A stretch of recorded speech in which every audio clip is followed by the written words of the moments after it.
Have a seat. Thank you. Thank you very much. All righty.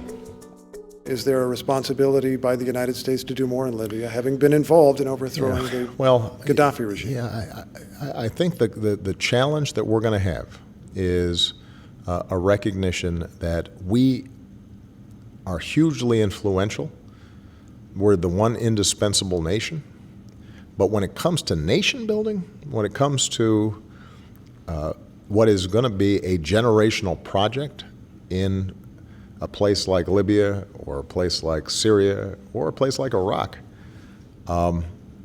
we can help, but we can't do it for them. Now, I think the American people recognize that.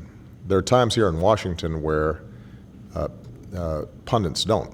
And they think you can just move chess pieces around the table. And whenever we have that kind of hubris, we tend to get burned. Where we're successful is where we see an opportunity, we put resources in, we support those who are trying to do the right thing for their society, and every so often something breaks. But I think that one of the things I've learned over 6 years, and it doesn't always suit the news cycle, is having some strategic patience. You'll recall that 3 or 4 months ago, everybody in Washington was convinced that President Putin was a genius. For taking Crimea. And he had outmaneuvered all of us, and he had, bullied and, strategized his way into expanding Russian power.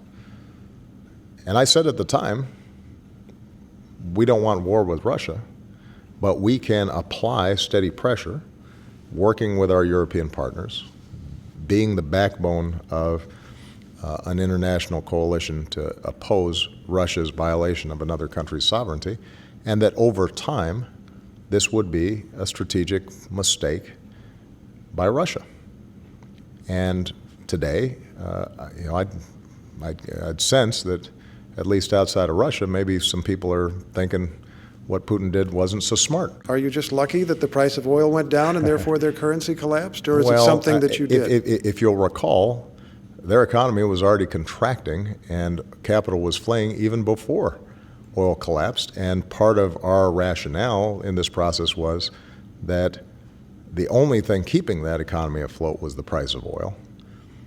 And if, in fact, we were steady in applying sanction pressure, which we have been, that over time it would make the economy of Russia sufficiently vulnerable that if and when there were disruptions with respect to the price of oil, which inevitably they're going to be sometime, if not this year, then next year or the year after, that they'd have enormous difficulty managing it.